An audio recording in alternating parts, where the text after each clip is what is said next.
everybody take your seats.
Hello.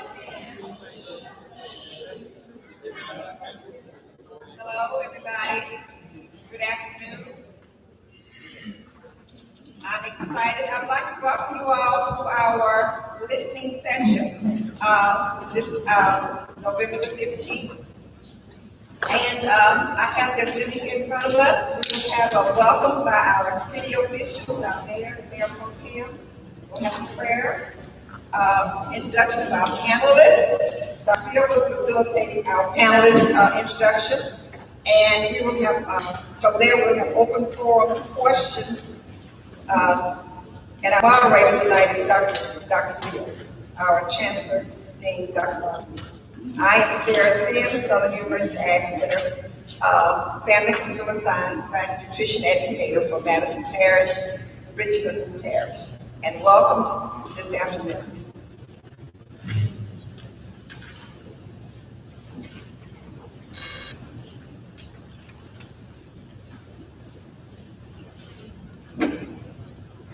Good afternoon.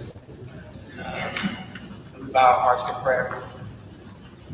Eternal God, our Father, Lord, we're so thankful and grateful for all that you do. We thank you for this opportunity that you've given us. We thank you, Father God, for these your people that have gathered here on this night. We pray, oh God, that you would bless this event, that you would be in the midst of all that we do.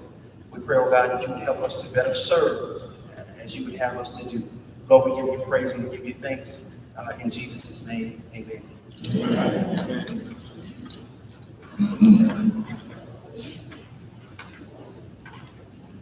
At this time, Hayden, Pro Tem, Mr. Sims.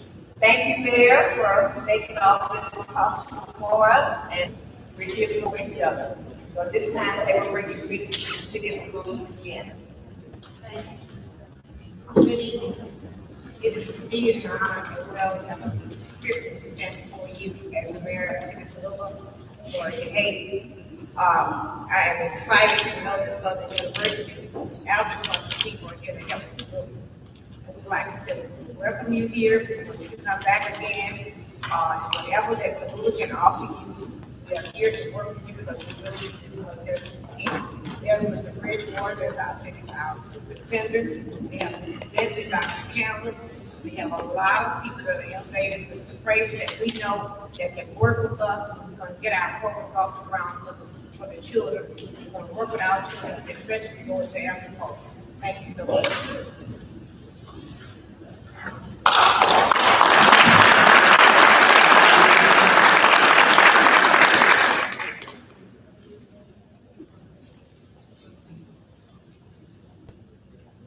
Good evening. Good evening. On behalf of Southern University, the College of Agriculture, Family and Consumer Science, and the Agriculture Research and Extension Center, I would like to also welcome you all here. This is our third in a series of listening sessions we have throughout the state. There will be a total of 12, and this is our third one. We're delighted that God allowed the weather to favor us. Yesterday I heard it was raining and snowing, and because that was in Shreveport, so this is God's country here, so we're glad to hear that. We also have with us Joyce today, and we're going to introduce, we allow the panelists to introduce themselves. Keep in mind that this is a listening session. They will be talking not much, but listening to whole development or housing or you name it. They're here to talk about it. The good thing about this panel, if they don't know the answer, if they can get the answer, and you certainly will get the information back to you.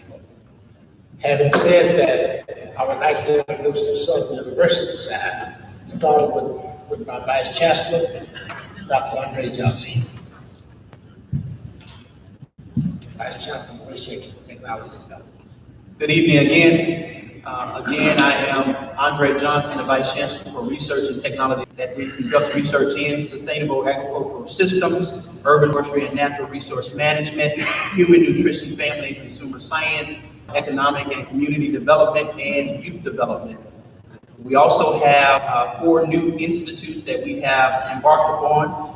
The Southern Institute for Medicinal Plants, the Southern Institute for One Health, One Medicine, the Southern Institute for Food Science, Nutrition, and Wellness, and finally the Answers Institute, which is air, nutrients, soil, water, energy, or ecosystem, and remote sensing. Those are the areas that we primarily focus on as it relates to research. We have done a number of different projects throughout the state, and so we're eager to listen to some what you have to say in terms of what things we can help you as it relates to research. I'm Good afternoon. My name is Cal Reuben Walker.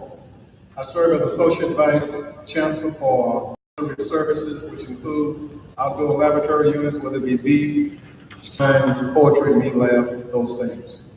Anything dealing with the rodeos, livestock show, those type of things. I think the best way to characterize my role is I've been fortunate to help these 3 Vice Chancellors. Vice Chancellor Andre Johnson for research, Vice Chancellor Lydia Walker for academics, and Vice Chancellor for extension, Dr. Don Million-Patan. So my role is like a middle linebacker. And I would like to say thank you, because there's a lot of great people that came out of this area of God's country. Andrea Britton, so forth and so on. So again, we are here to listen in any kind of way we can. Good evening. I'm Rita Dean for the College of Agriculture, Family and Consumer Sciences. So I'm here to talk to you about the academic programs at Southern University. We have several degrees. I'm going to start with agriculture sciences. And if you're interested in that area, we have 3 or 4 concentrations. Animal science, plant and soil science, And then we have pre-vet for those of you who are interested in that career area. Ag econ, ag business. So there are several opportunities in that degree program. We also have a degree program in urban forestry. And that particular program, there are 3 degrees. One can earn a BS degree, master's degree, and a PhD. And then the third department is family and consumer sciences. Within that department, we have 3 concentrations. If you're interested in child development, foods and nutrition, or merchandising and textiles. There are many career opportunities in these various disciplines that I have identified. We have brochures over there on the table to my left. I see there are some young people back there. I hope you've had a chance to pick up those brochures. And after this session, we're available to chat with you more specifically about your interests. But you should know that the students who go through our program have many opportunities for internships during the summer where they get an introduction to their careers, and often those internships will lead to jobs after graduation. So there are degree programs that would interest you, I'm sure, and there are opportunities for experiences before you actually start a career. So talk with us at the end of this session. Thank you. Good evening. My name is Dawn Elion Patan, and I am the Vice Chancellor for Extension and Outreach at Southern University Ag Center. And a part of my ability, cooperative extension program. And do you all know what extension is? Raise your hand if you know what extension is. Okay. How many of you know Miss Sarah Sims? Raise your hand. How many of you have interacted with her in your work? Raise your hand. I refer to Miss Sarah Sims as our super agent. With the cooperative extension program, we have 5 different areas that we work in primarily: sustainable urban agriculture, family and human development, nutrition, health and wellness, agriculture, 4-H youth development. And Ms. Sarah works across all of those disciplines. And she is our only agent who works in every single area.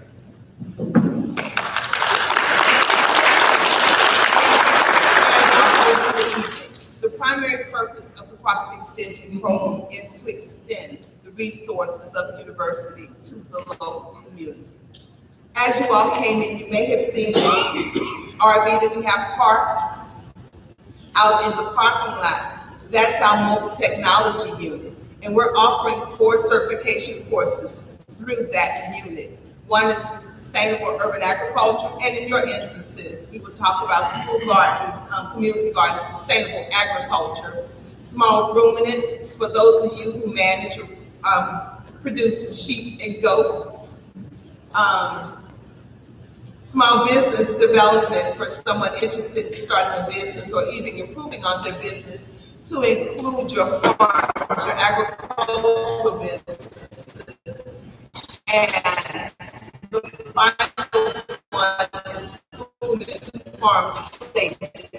Our roots on the ground in Madison Parish. And thank you all for working with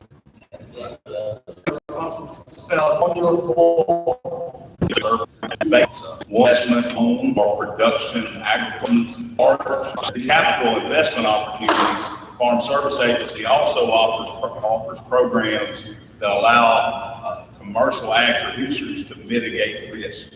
We recognize that in all businesses there is risk, but certainly in agriculture, that risk is to include weather, which is not only unpredictable, but also controlled. So we recognize that for lending institutions to to make capital investment in agriculture, they need some protection. So the Farm Service Agency offers those programs and those two capital investment through direct loans or through the guaranteed loan program.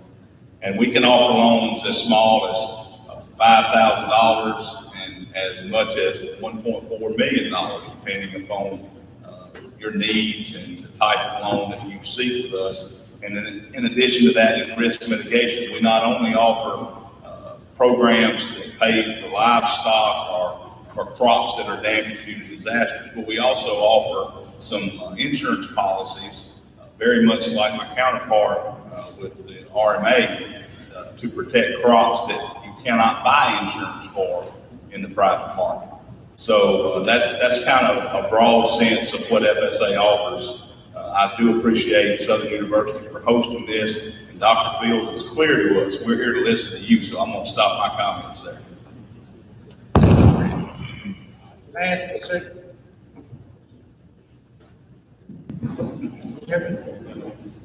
but certainly not least, Ms. Allison Johnson. I called her USDA.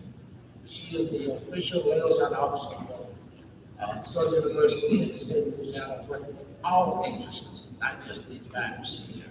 So we're going to allow her to tell us what those agencies are and how she might do this. Good evening.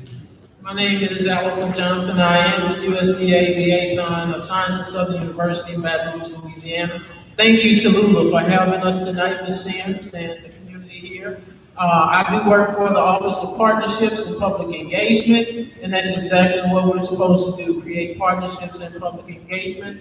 I work as a link and a liaison to all 17 agencies of USDA. I did pass out the sheet earlier. My contact information is at the bottom of the sheet, listing all 17 agencies of the USDA. So if there are any agencies here that may not be represented here tonight, I am the link to those agencies and I can get you connected to them, such as Food Nutrition Service, Food Safety Inspection Service, and others.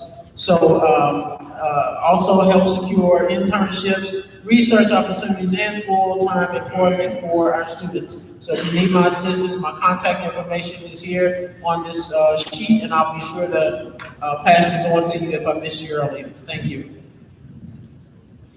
Thank you. Thank panelists, all of you all. Now is the time for us to listen and for us to hear what the audience have to say in terms of what ways you all feel that we can help you, what ways that we can serve you better, and what are the things that you all need in order to make your lives a lot happier, a lot richer, and a lot more profound in terms of the things that you do on a daily basis. So audience, let's give yourself a hand for being here.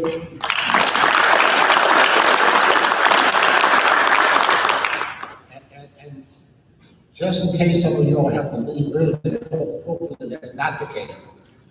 We do have some charts in the back with some very interesting questions on there that will help us better to understand you. What was back there and take a shot at answering these questions. Having said that, now the audience, the panel is now open for questions.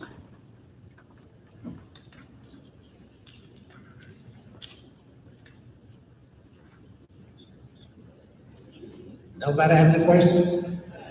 Yes, ma'am. Microphone is on its way. Yes. Do you all still accept active places? Repeat it. Do you all still accept active places? For admission?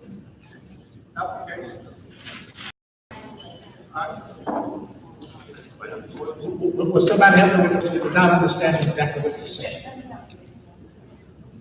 The AccuPlacer for college admission tests in the place when they don't have an ACT score that's high enough to get in, like for math or English. Yes, we do. We still accept that. It's actually called a little bit something different at Southern University, but we do still accept that. You can actually take that exam on the campus. There are opportunities to take that when you do not have the ACT score to get in. So that does still exist. Yes. Good question. May I ask what grade you're in? 12. 12. Okay. Before you leave, we would ask, I would actually like to speak with you before you leave so we can talk a little bit further about that. Other questions? Yes, sir. Sorry. This is rural development. I just want to know, how can I incorporate the energy savings programs for irrigation wells on my farm? Y'all talk at one time. Got under control over here. So under our renewable energy for American program, and I'll add in right quick. I know I a good time for it because the application period is open. We can help you with electric. We can provide assistance in the form of a grant, to which you would be required to match to some degree. But we can provide a grant to help you in conversion if you're interested in doing that. Do you have any programs about propane for the irrigation wells? Propane, the source is pretty much up to you. If it's an energy efficiency for you, we're not concerned with the source. So if it's electric or whether you want to a cheaper natural gas as well. Just as a follow-up to that, I think it was mentioned that part of that is a grant that requires some matching funds. I believe Farm Service Agency could potentially offer you a loan to help you with the matching funds if that was necessary. So the two agencies could work together to potentially make that an option for you. And I'll just add in that that's important because typically you hear them say that you can't match two federal sources for one project, but this is one of those cases where that does not apply. Where if FSA is providing some assistance, it can serve as a match for the funds you get from rural development. Lady back up here. You have a question? No, I have to sign. Okay.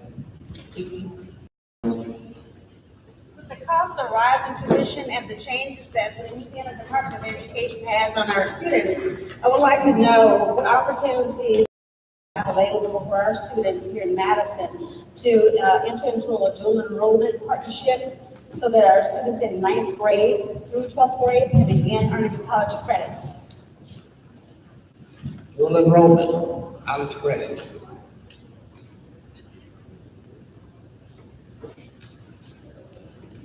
Well, that's a wonderful question. We are actually in the process of establishing dual enrollment in various places throughout the state so that our students can begin to have those credits moving forward. Currently, we do not have it established in Madison. However, that's one of the things that we are prepared to begin to work on to establish that particular program in Madison Parish with the various schools or with Madison High. So we are prepared to do that, and based on our conversation earlier, we do recognize that it's something that's needed in this particular area, and so we will facilitate that as we go back to Southern University to ensure that we have established that, or we are in the process of establishing that particular dual enrollment program. Have a question? Again, I have a question concerning agriculture, because of course Madison Parish is an agriculture area. Students gaining knowledge of livestock, crops, how to start a program or a business, a small business. We would like to know what opportunities are available for our students to become familiar with the type of resources that are out there to begin starting, let's say, for example, if they're interested in livestock, or if they're interested in soil conservation. What opportunities do we have available for them to gain knowledge there? Okay, so the Farm Service Agency, along with the NRCS, certainly with the action, can assist there. So I'm going to speak for the FSA. I'm going to use that acronym. I'm going to speak for our agency. It would depend on what that student's desire is. We have a program called the Youth Loan Program. which allows young people from age, I believe it's 8 to 19, to seek out a loan of up to $5,000 to conduct an agricultural related project. In Louisiana, that is typically livestock programs, okay? It's not limited to livestock, but it's very common in the state. This young person would have to put together a business plan. They would work with a sponsor or a counselor like a 4-H agent, FFA sponsor, etc. Typically, they come from the school system. That's pretty normal. They put together that plan. It normally, with young people at younger age groups, it requires involvement of the parents, obviously. And then they basically conduct a small livestock or small agricultural operation under that production loan. So that's up to $5,000. And the purpose of that loan is to give a young person a start, if you will, an educational opportunity to conduct a livestock operation or an agricultural operation of their own. If that person was desirous to start a farm, we also had some programs, some loan programs that would allow them to seek, for example, a micro loan, a capital investment up to $50,000, which requires relatively little prior experience, but it does require a demonstration of some knowledge and skill sets, because the loan is in fact a loan. It has to have a business plan, it has to cash flow, they have to be able to show repayment ability, normal terms of interest, etc. But it allows the person with relatively little experience to use a mentor, if you will, to help them get started in a small agricultural related business up to $50,000 in capital needs, which is more than the $5,000 designed for youth, but it's not a huge capital investment in terms of today's agriculture. Then in addition to that, if they wanted a larger commercial agriculture, we make loans. If they want to get a loan, particularly get a loan of up to $1.4 million, and FSA would not make the loan directly to the customer, they would make a guarantee to the bank. So we can take someone from a youth loan all the way up to a $1.4 million agricultural operation. I'll go ahead and add some more comments to that. Once that individual has expressed an interest and has gotten involved in farming, the best thing for that youth to do is to come in and develop a conservation plan. Some of those common practices that he or she will need to make their enterprise successful, we offer cost share assistance on. And as I said, it can be as high as 90% of the cost of the practice. If it's livestock and cross fencing, up to 90% cost share. It costs an individual 10 cents on a dollar to implement those common practices that they're going to need to make their enterprise successful. So the beginning is, it all centers around a good conservation plan developed through our office. So I'd like to add in as well. I mean, we try to always encourage people that are involved in agriculture to take advantage of the full breadth of programs available through USDA. So while rural development doesn't typically get involved in agricultural operations except on a limited basis, depending on what that student or what that farmer is interested in, there may be a possibility that we can provide grant funds to help with the marketing side. So while we don't help with anything, put the profit to the ground, so to speak. Once it's time to market and try to get into a marketplace, we do have a program that can assist with that. also, I would like to add a little more from the Southern University side, Langland campus, as related to youth. That was a very good question. We have what we call the IU program. I believe it's in the 30th plus year. We have second generation students and parents who is in the first value, and then their children at Southern University. And the value program is normally a 3 to 5 week summer program. It exposes students to family and consumer science programs. It exposes them to areas of animal agriculture, plant and soil science, urban forestry, clothing and textiles. So those 3 to 4 or 3 to 5 weeks get them a great opportunity to interact with USDA individuals, and many times just that 2 hours or 3 hours can really inspire them to want to be an entrepreneur. So we have that program. It's in its 30th year, probably over 1,000 students have participated. And a number of these, Dr. Vice Chancellor Johnson, I believe, and Allison Johnson has participated in that. Also, we have an extension program. It's in the second year. A BIU is called Beginning Agriculture Youth Opportunity Unlimited. And we've had a number of students from your area that have participated in that. Also, we have a SAUDI program, which is an extension program. It's in its second year.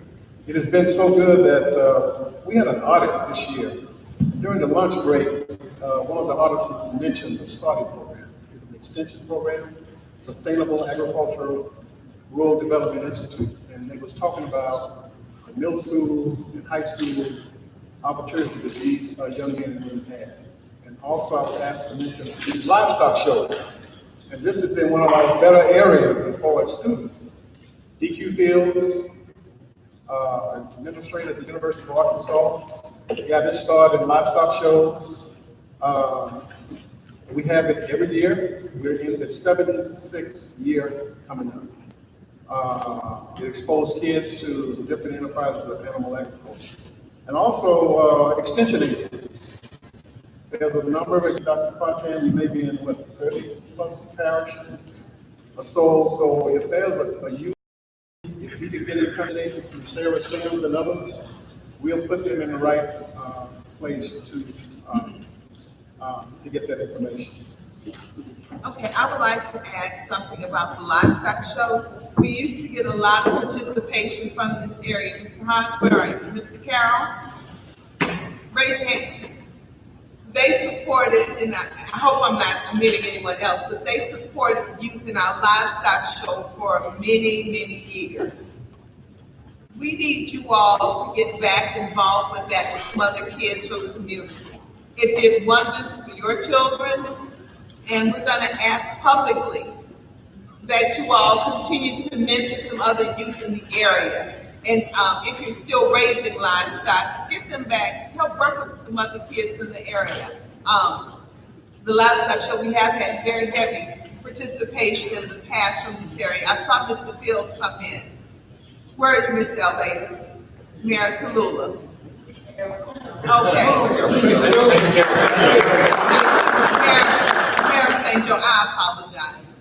But those three men have sent countless people to the livestock show. Ms. Elbates said last year that was his last year, the 75th anniversary. It's the 76th. I'm putting him on the spot publicly. I need the three of you to figure out how you all are going to get some of the area youth involved in the livestock show again. You can kill me later. Thank you. I'm going to ask this young lady here who just so happened to be the superintendent of this parish to introduce yourself. We want everybody to introduce themselves as they talk so that we can get it on the tape. So tell us who you are, ma'am. Yes, sir. I am Superintendent Benita Young. I am a product of Madison Parish and also a Southern University grad. Thank you very much. Other questions? Now you all want us to start asking you all the questions right here. That's what you asked us. Yes, ma'am. Over here.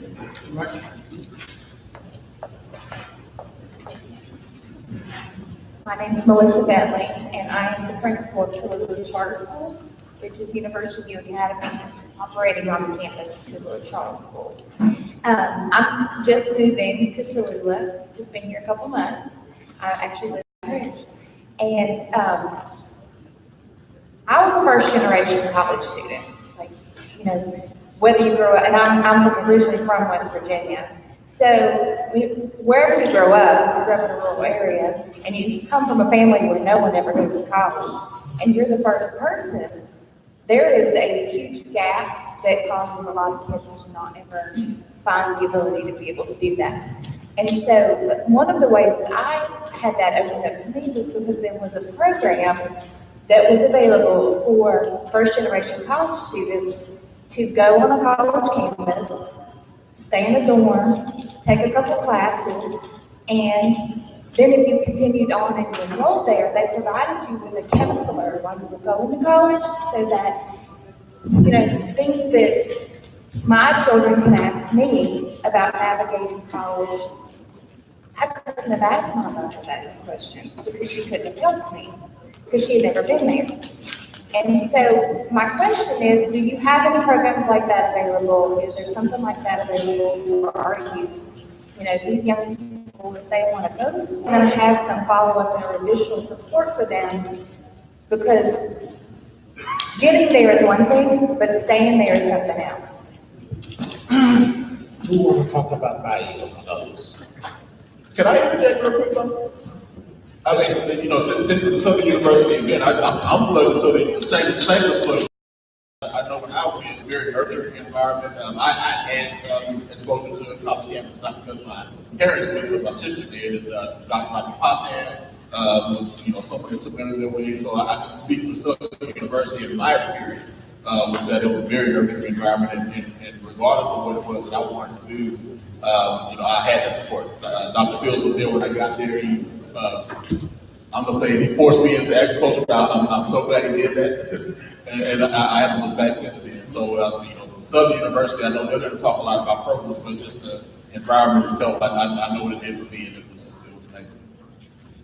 Thank you for that plug, sir. I do want to add on to that.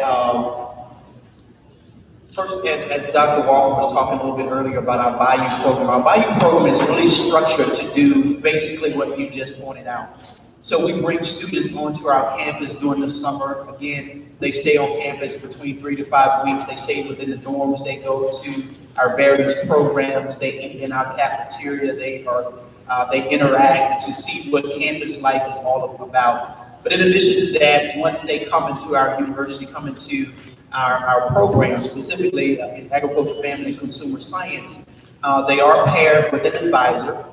In addition to that, we have a number of programs, a number of activities in our college to really kind of help them through the process. We have a program called Manners, which is minorities in agriculture, natural resources, and related sciences that really kind of galvanize and bring them together so they find that connection, if you will. That's advised by one of our faculty members who actually help them through the process as well. That's a constant, as a part of that program also, there is a tutoring program that goes along with that. We have a number of other activities that we encourage our students in so that they get the extra help that they need. And again, all of those are advised by faculty members. But more importantly, we have that support within our college. We're small enough to ensure that all of our students have the type of support they need to migrate through college. In addition to that, the university as a whole has a program that they call academic coaching. When the freshman comes to campus, for the first 30 hours, the focus is on the freshman student, coaching, introducing them to college, helping them with some what we call soft skills, just helping them to maneuver their way through the campus that first year. And then the tutoring center is available when needed. They are currently looking at establishing living and learning communities within resident hall. That's another way in which students get to know each other quickly, and they have advisors, faculty advisors, working with those students. So for the first year, the focus is on taking 30 credit hours for that year and passing those courses and having an orientation to college before they move out to a sophomore year. So that there are programs involved, that can involve the students in terms of learning those skills. Okay, what Dr. Lydia Walker and Vice Chancellor Ms. Johnson mentioned. Well, we call it JAG 365, where students come in and get immersed in getting ready for college. And all freshmen have to do that. Dr. Johnson mentioned manners, also Animal Science Club, Family Consumer Science Club, that when these freshmen come in, they get immersed with sophomores, juniors, and seniors that are already there. Tell them what teacher to take, Tim is right here, what teacher not to take, you know, and the student, our enrollment is not as large as we want, and that relationship between faculty and staff and students. And we try to deal with the whole student. And also one of the other ones that have, in my 33 years at Southern has been student to student that we have. And again, I keep mentioning Andrea Bridgewater. She has been the best recruiter we've had in ag science. She brings students, she keep them in when they get despondent about different things. Students, sophomores, juniors, and seniors are helping students who are coming in to the university for the first time away from home. So we think the land-grant campus is more of a family. And so if they get in, as Dr. Johnson, Dr. Martin, Dr. Allison Johnson, and Lydia Walker, is we do all we can to make sure that we retain them, make them feel at home. And I want to add one final comment about that. Most of us sitting here are first-generation college students. None of us are so far removed that we forgot what it was like to be away from home for the very first time, being on the college campus, seeing these people who looked as if they knew how to navigate the system, but were just as confused as we were. The beauty of majoring in the College of Agricultural, Family, and Consumer Sciences, no one is ever alone. And I'm gonna repeat, no one is ever alone. Ms. Sarah has been bringing students to the campus forever. We have strong community members. Mr. Fields has picked up and brought kids from this area, from St. Joe, to the campus and brought them home. There's a proverb that it takes a village to raise a child, and we believe that in the College of Agriculture and Family and Consumer Sciences, excuse me. And we do call on members of your community to assist us when we need to. And Vice Chancellor Johnson reminded me of another program we overlooked. Dr. Renita Marshall, Chair of Ag Science, called JAGS in Ag. The Youth Expo. These are programs that deal with youth. The JAGS in Ag is a program that deal with that holds to the freshman, sophomore, junior, and senior. And it just deal with them. You see students hanging in the office, they talking to each other, they bonding. People's coming in shy, but guess what? Before the midterm, they all loose and they happy and they're feeling good. And that JAG and Ag program is very good. And the Youth Expo we have every year, youth from all across the state come to the land-grant campus. It's an extension program, and it's a good way for students to get exposed to what a university life is about. So as you can see, we are a family. From the chancellor on down to the janitor, we try to see students as often as we need to, in order that they may have a smooth transition from high school to college and beyond. So we do thank you for that question. Other questions? My USDA people over here are dying to answer some questions. This is this youngest former we have in the audience. I want to think about starting a community garden for our area. How would Dr. go about getting that started? Who can help you with that? Call Ms. Sarah Sims in the morning. I can add a little bit to that, is that we have a conservation practice that is a high tunnel, we call it. It's you may have heard of it, called commonly as a hoop house, but it's a large greenhouse. And should you continue to pursue the community garden. That could be a practice that could help you begin producing earlier in the spring and later in the fall.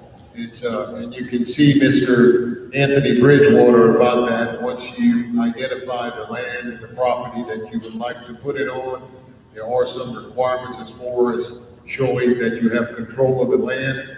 But Mr. Bridgewater can help you with that and assist you with that practice. The wonderful thing about our programs is that there are options to whereas if you don't have, and I'm not saying that you don't have the funds, if funds are not available, there are some options that we could use to assist you. One is that we can do an advance of payment, okay? If it's a community garden, you don't want to come out of your pockets that much. We can pay up to 50% of the cost of the practice ahead of time before you install the practice. The other thing that we have as an option for landowners, and this pertains to all of our programs, is an assignment of payment. Whereas you and the vendor come to an agreement and say, okay, this is what my cost share payment will be from the Natural Resources Conservation Service. You go in and when we make payment, the payment goes directly to the vendor. So therefore, the money is not coming out of your pocket at all. So there are some options there to work with it when you're talking about finances. And of course, to get more information, go in and see Mr. Anthony Bridgewater. If you are pursuing it under the auspices of a nonprofit or possibly through the city, we have what's called the Community Facilities Program. It's listed in your summary of programs. Under the Community Facilities Program, there's a grant component, and community gardens are an eligible purpose. We have never done it in Indiana, but they have been done in other parts of the country.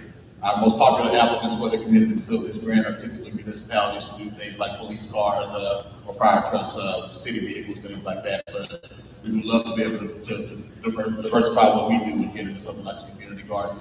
I saw another state just did one recently where a nonprofit theater used it to do AV equipment. So it's kind of a catch-all for us, where we can do for a legal applicant. Let me see the hands of those of you who are farmers now, of any type. Okay. Let me see the hands of those of you who have been farming, once upon a time were farming, but no longer farming. Okay. I'm asking this young gentleman here. Yes, you. No, the other one. How can USDA get served? What are some of the things you need as a young farmer? Either one of you are.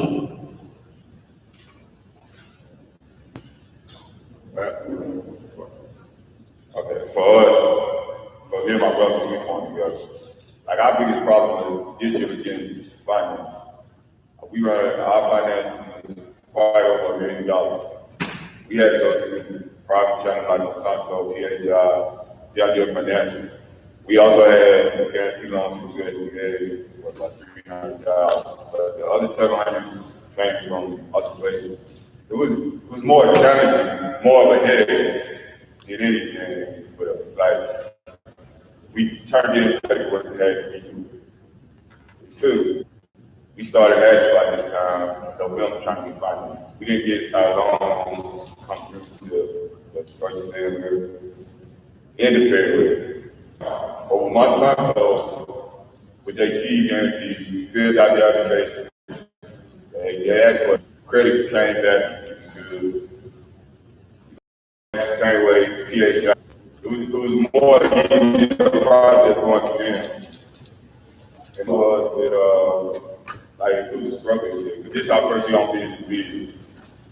We with fuel, equipment, breakdown. It was just too much of a process to go through. And we already had other companies, bigger companies. It wasn't that hard to get through them.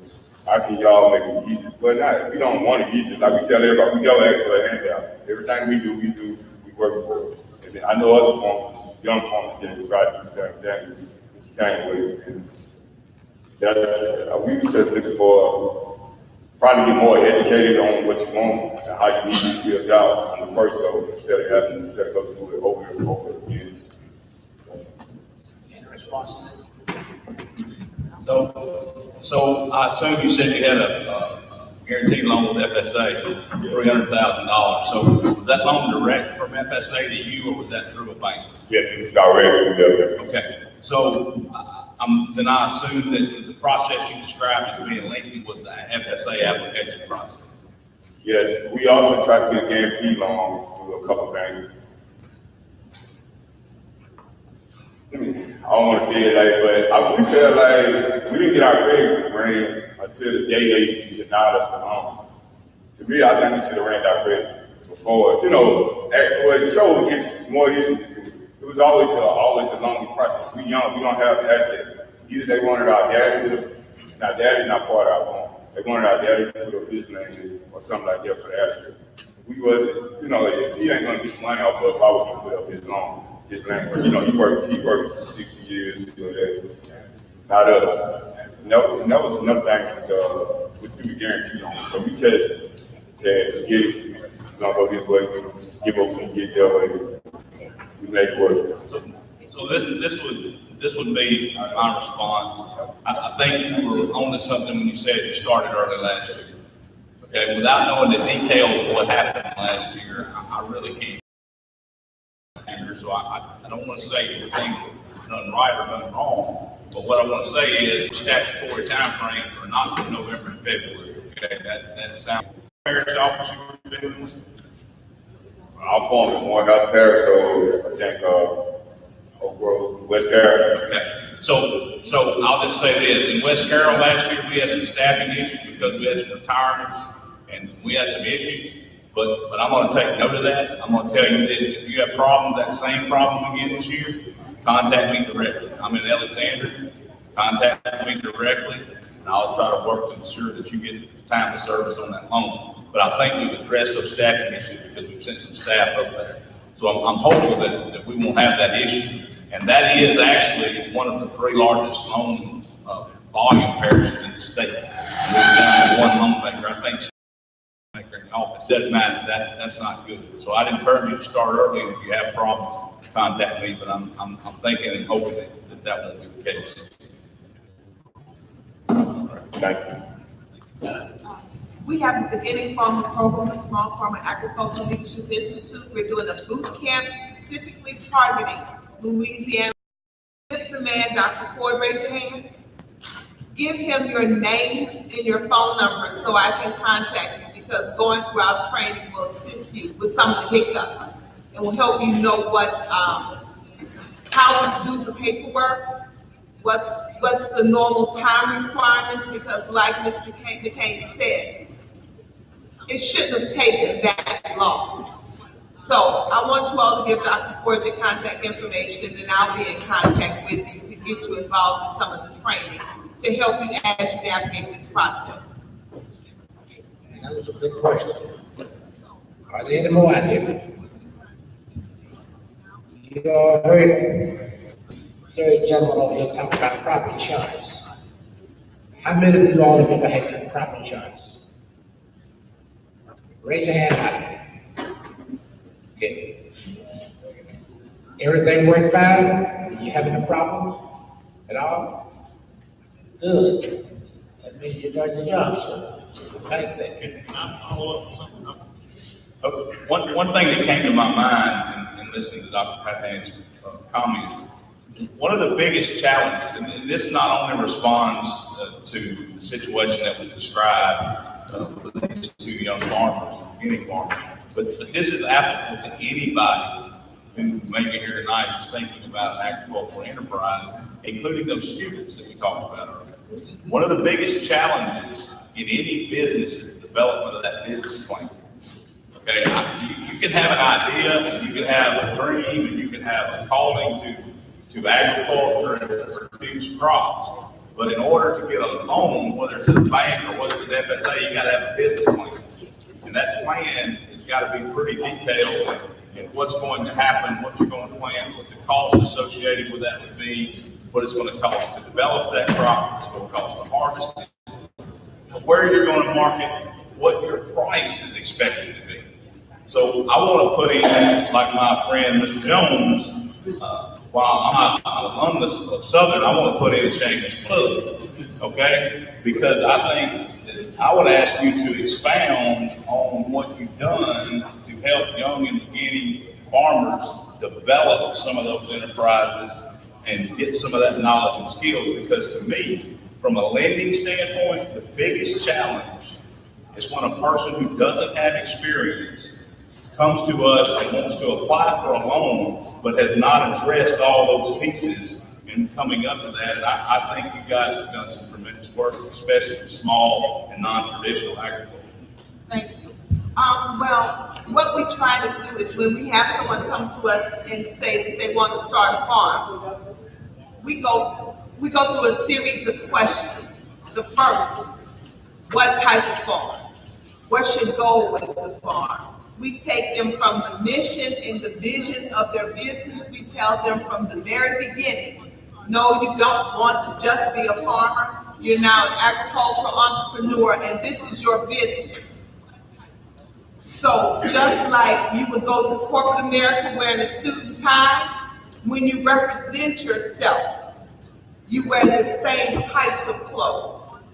We have to change our mindset. Do a shit, just a farmer. No, you're not just a farmer. You're an agricultural business person. And that's the first thing that we tell everybody who comes to us and says that they want to farm. Farming is a noble profession, treated as such. It has to be a well thought out business because it's expensive. Land is expensive, the resources are expensive, the equipment is expensive. And you're responsible for all of that when you start the business. So like I said, we start off by talking about what it is that you want to do. And then we work and we fill in the pieces. We fill in the blanks. If you don't have an idea, a clear idea of what you want to do, then we're going to send you home to do some research. And we're going to do some brainstorming to figure out what you want to do.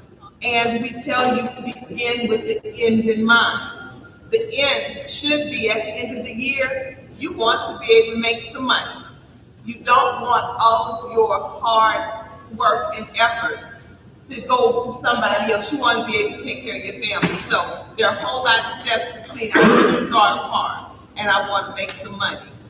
I need to have some money in the end. So we work through all of that to include business planning, to decide where you're going to market, to look at the available markets, to look at prices and costs.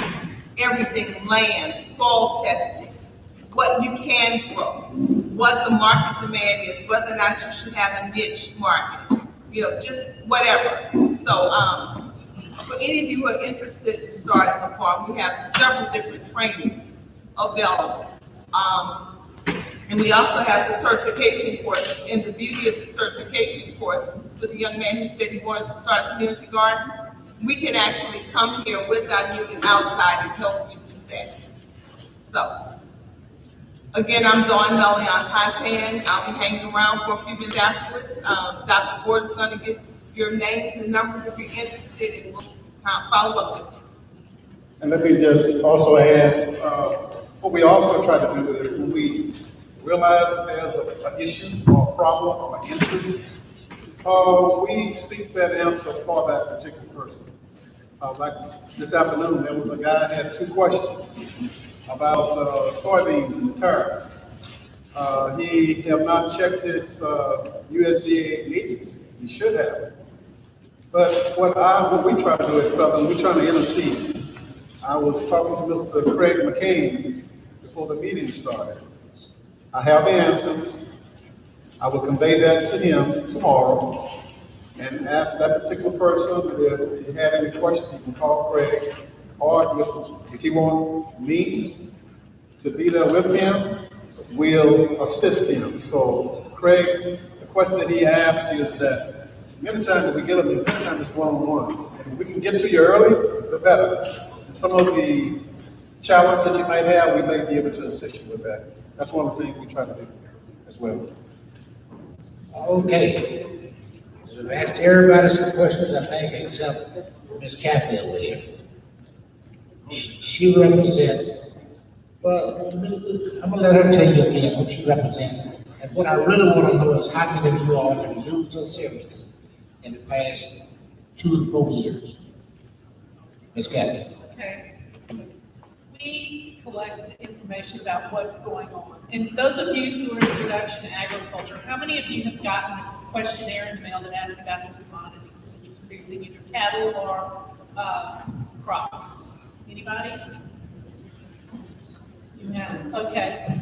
So without the information that reflects these operations, we can't do the job that we need to promote agriculture, to say this is what agriculture looks like in Louisiana.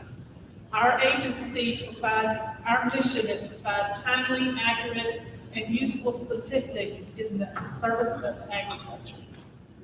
And in order to do that, we need for you guys to talk to us when we come to see you, because we need to track these crops. We need to know what's going on. We don't pay you, we don't bring anything to the table. So it's very difficult for me to represent my agency and say, yes, you need to do this, because you want to know what you're going to get out of it. And what you're going to get out of it is that we're going to accurately reflect what's going on with, let's say, this year's soybeans. You know, we've had a pretty bad go with soybeans this year. So when Congress asks, how bad is it? We're going to have information. It's going to be combined with what FSA has, risk management. And those are the programs that's going to put money back in your pocket, in a farmer's pocket. So we're the basis of a lot of the programs that are the decisions that are needed for some of these programs. We do want to reflect the changes in agriculture. We know there's a lot of interest in the small farmers, the community gardens. For our purposes, anybody that raises or grows livestock or crops that have at least $1,000 worth of value is considered. So if you're growing tomatoes in a raised bed and you're taking it to a farmer's market and you're making that money, and you're bringing in $2,000 or $3,000 because you get crop, you're a farmer. And we need to be able to say, there's this. It's not just a commercial farm. It's the farm to table movement where people want to know where the food is coming from. They want to go and buy it while cooking. So what are the programs that we need to help support that?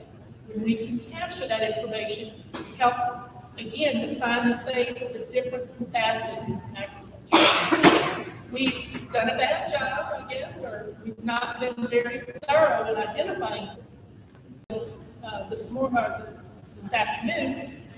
We're going to go out and try and find out who you are and get you on our list. Every 5 years, we're going to talk to you on the census.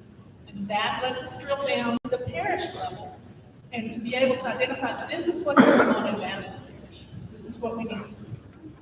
So information is power. The information you give us is confidential. We can't use it for anything. We don't sell it to IRS. We don't give it to anybody. Once it comes in, we separate names and data, because I really don't care who you are. I just need to know what you have. And that's it. And if you ask me for your data back, I can't give it to you, because that's how strong our confidentiality agreements are. If you, a farmer, learning to trust that I'm really with the government, and I really am. Information is confidential, but it's the USDA to us, and more importantly, it's valuable to you. So if you haven't been receiving the census in the mail, Ms. Kathy in her office know, if you have been receiving it in the mail and throwing it away, don't do that. If you don't know how to fill it out, contact her, or you can contact our extension service, and they will help you to negotiate through the form and everything. But the bottom line is that we want to help you. We cannot help you if we don't know who you are, so we don't really need us. Again, Any further money questions? Over on the table over here, I have these handouts that we put out monthly that shows individuals across the state of Louisiana and what they're using our programs for and what they're accomplishing with it. If you would like to get on the mail out, we can do a hard copy in the mail, or if you leave your email address, we'll email it to you, but it's a free service. I also have some wildflower seeds over there. Feel free to take as many as you want, but I do have a roster over there. If you're interested in receiving this on a monthly basis through the mail or through email, just go ahead and sign up and we'll make that happen for you. Hearing no other questions, I would like to take a point of personal privilege and recognize two people that I've come to know very well. Mr. Alvarez Fields, the mayor of St. Joe. Would you just stand and raise your hand, sir?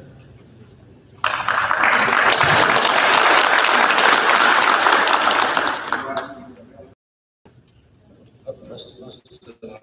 Alvarez was a part of an HBO documentary a few months ago relative to the water uncleanliness, if you will, in his city. He inherited an understanding that they're working very diligently trying to get it back up to par. So we appreciate you, sir, for coming out. The other one is a guy that I've known for the past, 10 years, plus another 30. Mr. Don Frazier.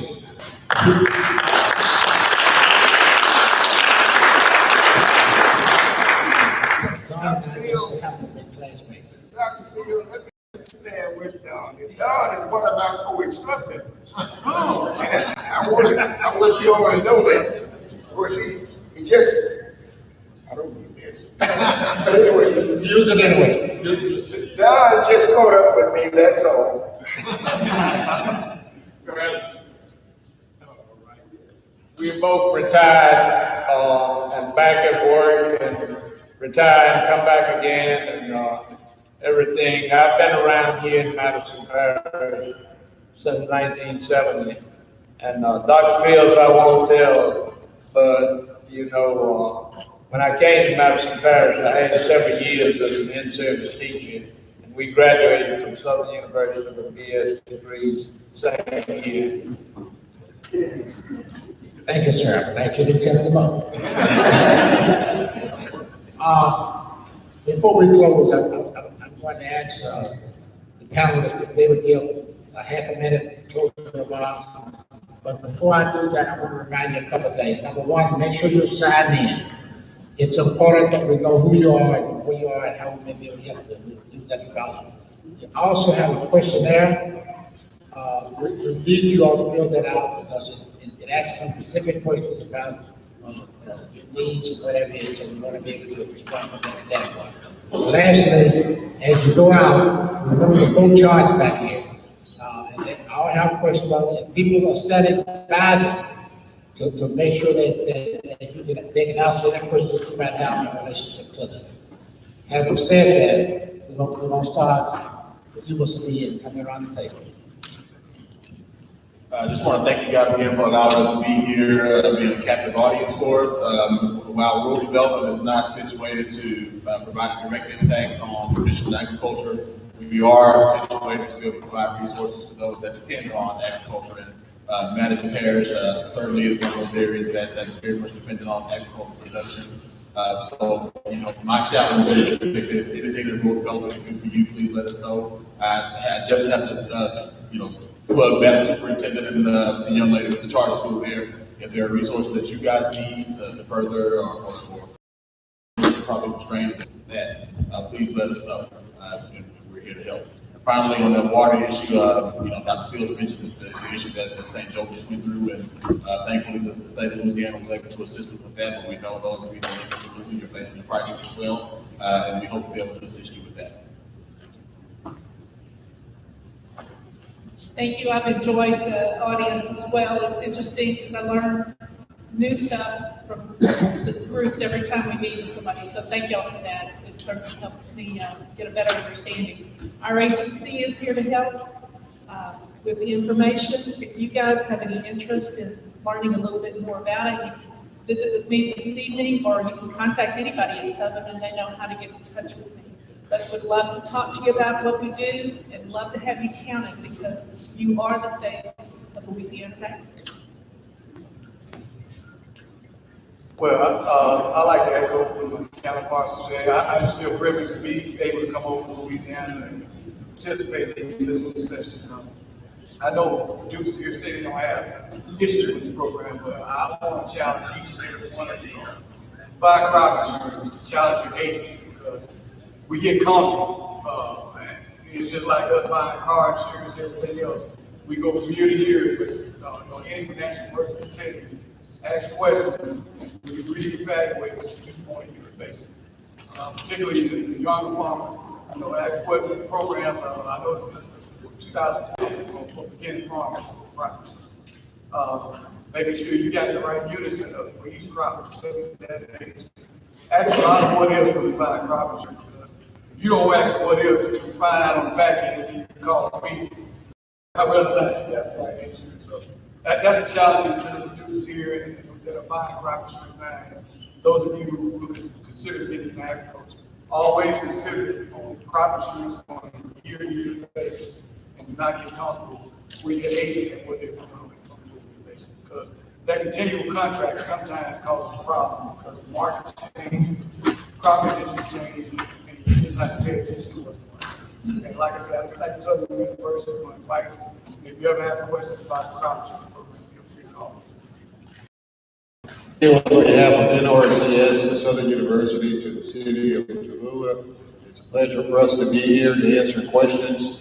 And I'll challenge you to say, if you're doing anything on the land and you want to make it sustainable, is make a visit to our office.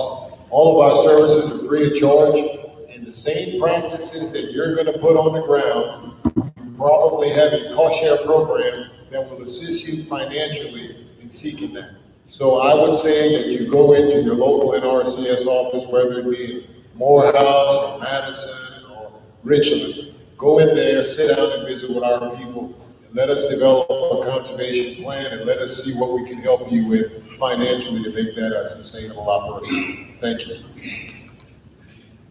One thing I did not mention, FSA is co-located with NRCS in what's called USDA service centers. And in this portion of the state, there's a service center in every parish, from Washita over to the Mississippi River. So you need to recognize that FSA serves all 64 parishes in the state. We have 37 offices across the state. But in this region of the state, you can pretty much assume safely that we have an office in the parish that you are trying to conduct your enterprise. So I would encourage you, if you're not familiar with that office, certainly you need to try to get some information to contact them. If you do business on the internet and you can do something as simple as a Google search, you can go to farmers.gov, which is the new portal that allows you to not only get information about USDA programs, but it also allows you to begin to do some self-service. Okay, pretty soon, for example, FSA's loan application will be on that portal, which will allow you to do it in an electronic form and submit it electronically. So FSA and USDA is trying to move forward and give farmers new business opportunities electronically, but that address is farmers.gov. In addition to that, if you don't want to go through that portal, you can just simply do a search of USDA.gov, and you can get a list of not only the programs that FSA, Farm Service Agency, administers, but also any of the USDA agencies represented here tonight. So I'd encourage you to get more information and ask the questions as Mr. Bell challenged you to do. And my last comment, other than to say thank you for the opportunity to be here, is to say somewhere it is written, Dr. Fields, that the last shall be first. On this tape. With that, I'm going to go straight on down the line. It's not. Well, I'm the last USDA-er, so. Tallulah, just thank you guys so much for having us. Ms. Sims, thank you for having us here. Tallulah, thank you for coming out and supporting her and allowing us to come into your home tonight. And just want to make sure that you all receive the sheet, and if you need any assistance from any of the agencies here, there were questions you didn't ask, or services that you need, and you just would like for USDA to come out to your place, we're more than willing to do that. My contact information is at the bottom. Again, thank you all for having us, and just pray that everybody has a safe trip home. I too want to thank you all. I especially want to thank Ms. Sarah. I refer to her as our super agent. I want to say that this is our third listening session, and this is the largest attendance. Otis Hill, you're up next. So, and Carolyn Robinson, you all up next. Ms. Bray, because we're going to hear you know what was said, contact Ms. Sarah, and she will make sure that we get the, thank you. I joined others and said thank you for being here this evening. If you have questions about our academic programs, our degree programs at Southern, I'm going to go over to that table on my left after we end the session here. And I'll be happy to answer questions and give you my contact information. I'd like to say the words of Rush Limbaugh, mega ghettos. It is 39 degrees out here, and we have such a large turnout. And I would like also to say thank you all for coming out. Sarah Sims, Reverend Bridgewater, for your communications and helping us, and also to these students. I'm told that there's a basketball game. These students are here, 39 degrees.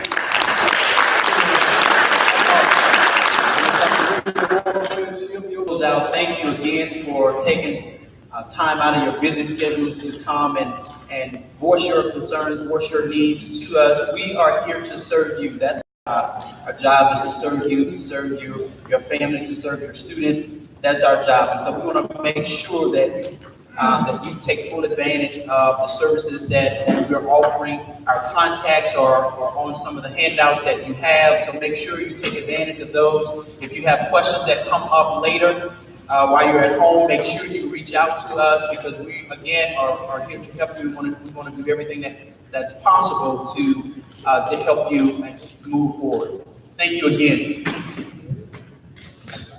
Thank you all again, but before we close, I want the students from Madison High to stand, please. All the students.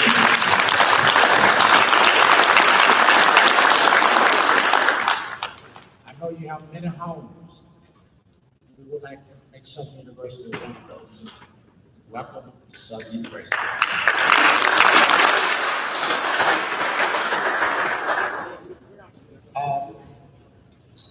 Mr. Hill, Otis Hill, you understand?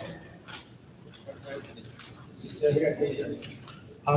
You want to tell us anything about the January listening session? No, sir, everybody's welcome. All right. Everybody's welcome, Dr. Okay, we look forward to coming. We are about to take graduation, and I want to thank the parents. Ms. Curry, Mrs. Kendricks, thank you. They're our beautification club here in Madison Parish. And we also have another beautification member there, tourism member in the audience.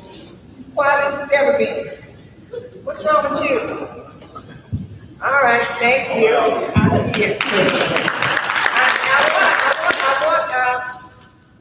want Mr. Bridgewater and our counter officers here, y'all stand.